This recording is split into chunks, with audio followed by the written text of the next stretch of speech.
السلام علیکم دوست احباب، امید ہے آپ سب خیریت سے ہوں گے۔ آج ورلڈ بک ڈے، عالمی یوم کتاب جسے منایا جاتا ہے۔ کہتے ہیں کہ کتاب یہ علم کی کھڑکیاں اور دانائی تک پہنچنے کے دروازے ہوتے ہیں۔ کتاب سے ہمیں وہ کچھ سیکھنے کو ملتا ہے جو شاید ہمیں آس پاس کی زندگی سے اتنا کچھ نہیں ملتا، کیونکہ جو کتاب جو بنا کتاب لکھتا ہے وہ اس کی زندگی کا ایک ثمرہ ہوتا ہے۔ وہ پوری زندگی میں جو ایکسپیرینس کرتا ہے یا وہ جو دکھتا ہے، جو اس کو نظر آتا ہے، وہ چیزیں اس میں لکھتا ہے اور پھر اس میں جو ہے نا شامل کرتا ہے۔ تو کتاب اس پر جتنی بھی بات کی جائے، جتنی بھی ہم بات کرتے ہیں، تو وہ کتاب پر اگر سیکھتے ہیں تو کتاب سے سیکھتے ہیں۔ اگر ہم کہیں پر جاتا ہے کوئی رہنمائی لیتے تو وہ بھی کتاب سے لیتے۔ اب کتاب کو بہت سارے لوگ یہ کوشچن کرتے ہیں کہ ہمیں کون سی کتابیں پڑھنی چاہیے، کون سی کتاب ہمارے لیے بہترین ہے، اس کتاب کو ہم پڑھیں۔ تو میں تو کہتا ہوں کہ کتاب کوئی بھی ہو وہ آپ پڑھیں۔ پڑھنے کی عادت یا جو ہم جنرل اسٹڈی کہتے ہیں، مطالعہ، یہ عادت ہر بندے میں ہونی چاہیے۔ اچھی عادت ہوتی ہے، بندہ سیکھنے کو ملتا ہے، اس کی تھنکنگ پروسیس یا اس کی انڈرسٹینڈنگ یہ اس چیز سے جو ہے نا بڑھتی جاتی ہے۔ اب کتاب یہ آپ کے انٹرسٹ پہ ڈیپینڈ کرتا ہے۔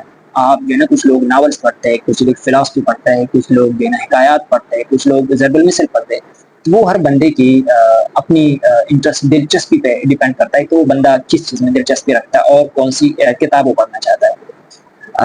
وہ کہتے ہیں نا کہ پشتو کتاب پڑھیں گے تو آپ کو غیرت ملے گی، اردو کتاب پڑھیں گے تو آپ کو شاعری اور محبت ملے گی۔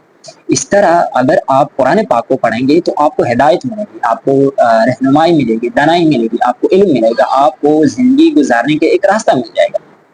تو کتابیں کوئی بھی کتاب جو ہے نا بری نہیں ہوتی ہے۔ اور وہ ایک اور بھی جو بات جنرلی مشہور ہوتی ہے کہ جج ا بک بائی اٹس کور۔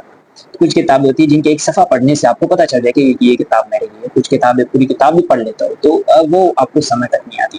کتابیں پڑھے، جتنا ہو سکے زیادہ کتابیں پڑھے۔ یہ موبائل اور پی ڈی ایف سسٹم میں ہمارے بہت ساری چیزیں، اور وہ جو کتاب کی لمس ہوتی ہے، کتاب کی صفحہ پلٹنے کا سکون جو ہوتا ہے، یا اس میں ایک قسم کی خوشبو کتاب سے آتی ہے، وہ جو ہے نا اس چیز میں ہم سے چھین رہتی ہے، یہ لیپ ٹاپ ہے یا موبائل ان چیزوں میں۔ تو اگر کوئی کہتا ہے کہ میں کون سی ایسی کتاب پڑھوں جو میری زندگی بدل لے، تو میں تو ہمیشہ اور ریکمینڈ بھی یہی کرتا ہوں کہ بھائی آپ قرآن پاک پڑھیں۔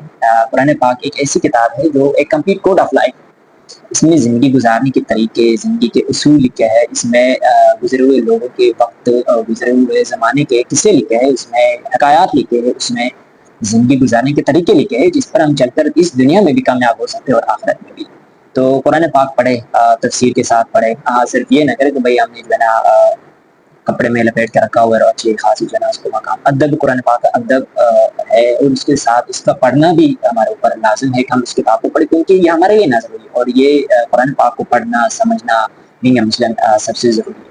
اس کے علاوہ اور بھی کوئی بھی کتاب ہوتی ہے آپ پڑھیں، آپ کو پڑھنے کی عادت ہے، کیونکہ یہ عادت آج کل ختم ہوتی جا رہی ہے۔ میری تو خود کی یہ عادت ہے کہ جو کتاب بہترین لگے، لیکن آپ دن کا آغاز قرآن پاک سے کریں، قرآن پاک پڑھے، تھوڑا آپ سمجھے، ایک آیت سمجھے، دو آیت سمجھے، ایک رکوع سمجھے، تو وقت کے ساتھ آپ کی جو ہے علم، دانائی، سکون اور بصیرت آتی رہتی ہے۔